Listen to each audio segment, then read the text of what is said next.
Au Cambodge, le temple d'Angkor Wat, classé au patrimoine mondial de l'UNESCO, est ce jour-là le théâtre d'un événement exceptionnel. Dans les gradins, 500 invités triés sur le volet et des personnalités de renom, comme le roi du Cambodge et Aurélie Filippetti, alors ministre de la Culture. Pour la première fois, ce 5 décembre 2013, une Française a obtenu l'autorisation de jouer au cœur du temple sacré. Sous ses ordres, un quatuor français entouré de danseurs cambodgiens et de l'Orchestre national de Birmanie. Quand Odile Persaud, la chef d'orchestre, commence le concert, la soirée promet d'être inoubliable.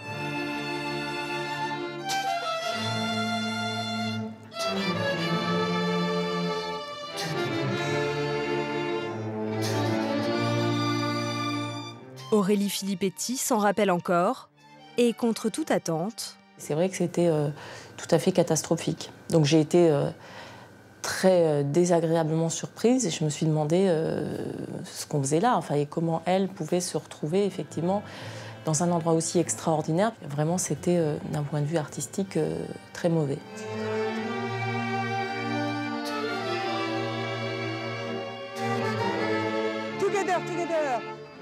Un sentiment partagé par Agnès Picat, la violoniste du quatuor français.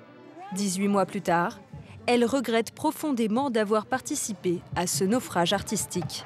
Comment peut-on avoir l'air aussi réjoui alors que ça sonne comme ça? Enfin, je veux dire, c'est flagrant, qu'on n'a pas besoin, pareil, d'être professionnel pour entendre que c'est complètement faux. Sa gestuelle ne sert à rien, elle n'est pas chef d'orchestre. La supercherie ne s'est pas arrêtée là. Odile Persaud, chef d'orchestre et organisatrice de l'événement, n'a pas honoré ses engagements financiers. Agnès Picat n'a jamais été payée pour sa prestation au violon. On est maintenant, nous, à un préjudice estimé de 60 000 € et à mon avis, je suis bien en deçà de la réalité. Et elle est loin d'être la seule victime. Danseurs et techniciens, musiciens et hôteliers. Au total, les impayés s'élèveraient à 600 000 €. Aujourd'hui, Agnès, ses musiciens et 5 autres victimes françaises et cambodgiennes ont porté plainte contre X pour escroquerie en bande organisée. Au cœur des soupçons, Odile Persaud, soi-disant chef d'orchestre. Qui est cette femme? Escroc? Mythomane? Ou une mégalomane qui a eu la folie des grandeurs? Itinéraire d'une virtuose des fausses notes.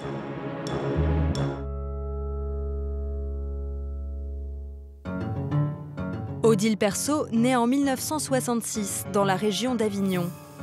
Dans sa jeunesse, elle y aurait appris la flûte, mais difficile de retracer son parcours.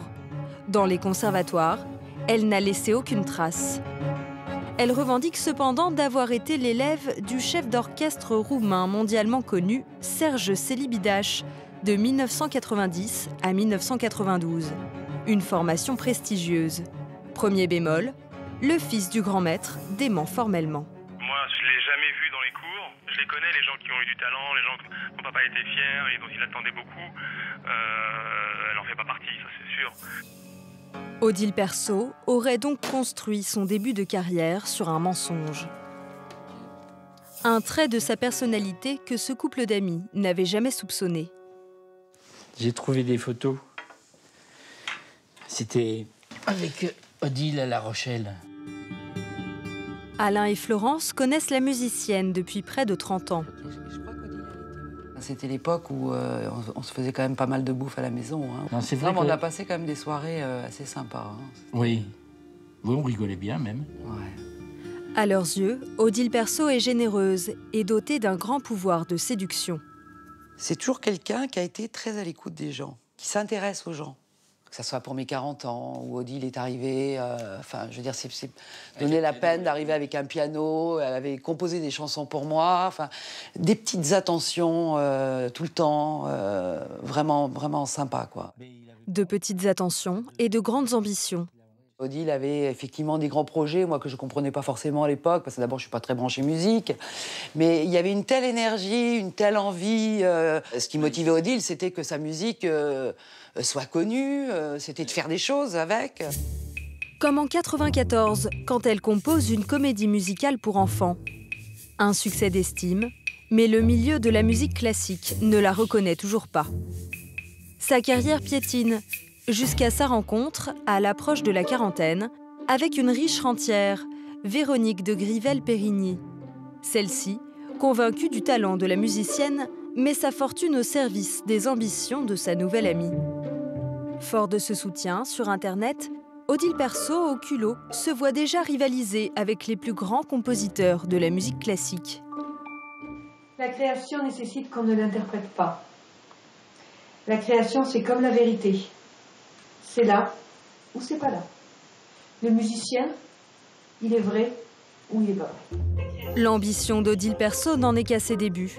Ce qu'elle recherche, c'est une reconnaissance internationale. En 2011, elle se fait offrir par sa riche amie, Véronique de Grivel-Périgny, une tournée aux États-Unis. New York, San José, San Francisco. Alain, son ami, y participe en tant que metteur en scène. Au départ, il est enthousiaste, mais il va vite déchanter. La tournée va faire un flop. La première salle, c'est New York. New York, c'est 600 personnes, dans une salle de 1100 environ. C'est très bien, les gens applaudissent. Deuxième étape, San José. C'est cette belle salle. Cette salle, elle fait environ 1100 places. Il y avait à peu près 42 personnes, allez, on met 50 pour se faire du mal, qui étaient juste là devant, et c'est tout.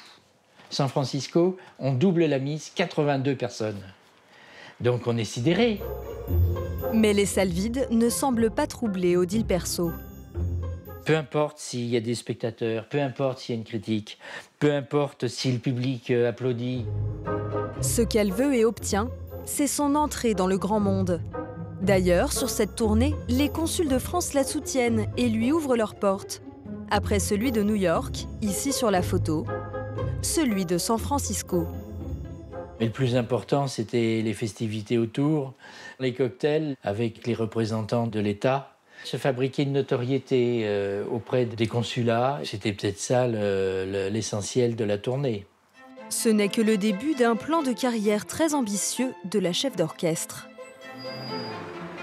De retour en France, forte de son expérience américaine, elle va faire preuve d'une audace incroyable. Odile demande le soutien d'Aurélie Filippetti, alors ministre, dont l'un des rôles est de promouvoir la culture française à l'étranger. Celle-ci signe la lettre de soutien sans savoir à qui elle a affaire. Le projet d'opéra qui doit se produire sous la direction de Madame Odile Persaud a appelé également toute mon attention. C'est un courrier banal, c'est un courrier, c'est quasiment un accusé de réception, enfin voilà. Ce n'est pas un parrainage, donc c'est pas un engagement officiel. Ensuite, on formule des vœux de réussite, évidemment, puisque de toute façon, on ne payait pas. Donc elle organisait ce concert, j'allais pas lui dire j'espère que vous n'allez pas réussir. Une première lettre de recommandation qui marque le début d'une incroyable série. Odile Persaud obtient ensuite la signature de Laurent Fabius, ministre des Affaires étrangères, et de Valérie Trierweiler, alors première dame de France. Des signatures qui légitiment les projets d'Odile Persaud et lui auraient permis de collecter des fonds pour financer une idée grandiose. Des concerts en Birmanie et dans le temple mythique d'Angkor Wat au Cambodge. Total et Vinci sponsorisent à hauteur de 50 000 €. Mais celle qui donne le plus est une fois encore sa bonne amie Véronique de Grivel-Périgny, 700 000 €. À 47 ans, pour Odile, c'est la consécration. En Birmanie, elle est reçue par Aung San Suu Kyi, prix Nobel de la paix. Je sais que vous serez avec nous, dans le cœur. Et ça, je voulais vous dire notre joie, vraiment, de cette rencontre aujourd'hui. J'ai beaucoup d'un homme pour dire. Merci. Merci beaucoup. Donc voilà, vous découvrez en avant-première. Au Cambodge, Christine Lagarde, directrice du FMI en déplacement professionnel, vient même la saluer. Bon courage et puis voilà, c'est une collaboration qui fait honneur à la France et puis à l'histoire de la France en ce moment. Sur le site d'Angkor-Wat, le chantier pour accueillir l'événement dure depuis 3 semaines. Odile Persaud jubile. Jamais je n'aurais pensé venir jouer ici. Je suis très touchée ce matin. J'ai un peu de mal à parler parce que tout ça est fort, est rempli.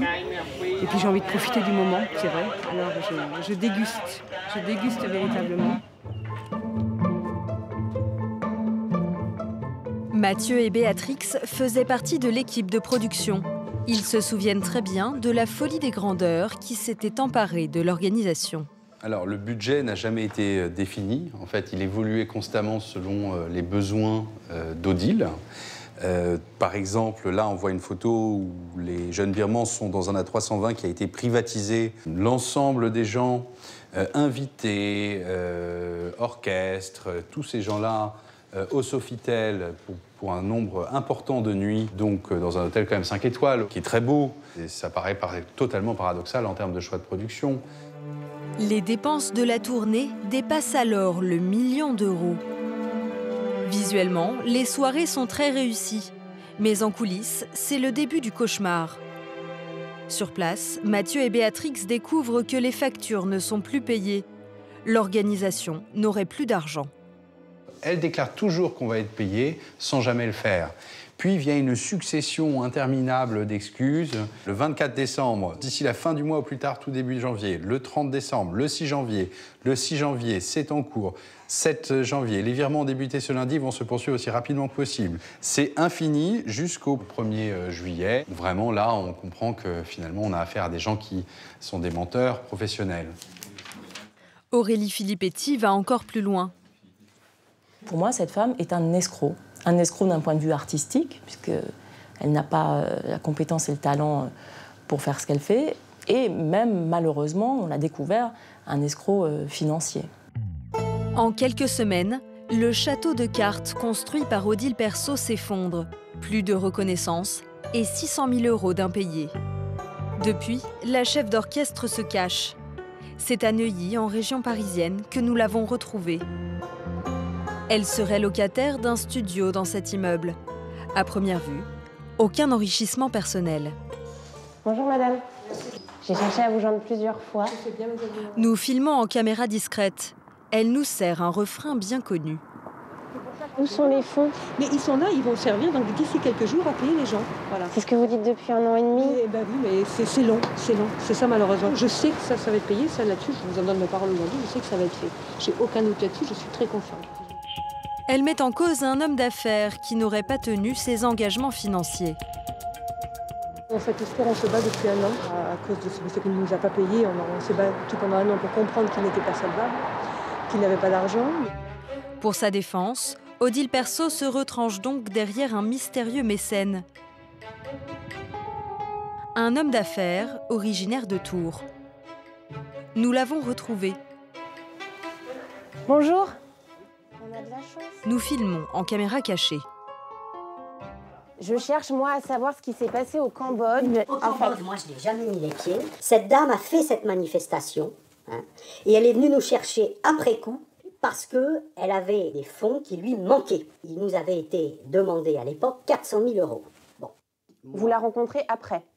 Des mois après. Vous ne vous êtes jamais engagé à être le mécène d'Odile Persaud? Non, madame. Alors qui ment dans cette affaire? L'avocat d'Odile Persaud n'a pas donné suite à nos demandes répétées d'interview. La seule à défendre la chef d'orchestre, Florence, son amie de longue date. Je pense qu'à un moment donné, on trouve de l'argent pour faire et puis finalement, on a envie de faire encore plus grand, quoi. Enfin, bon, c'est ce côté un peu fou. Moi, je suis persuadée que c'est pas dans une intention malhonnête d'escroquer les gens, de pas les payer. Parce que c'est pas comme ça que ça fonctionne. C'est pas comme ça qu'elle fonctionne. Une enquête de police est en cours.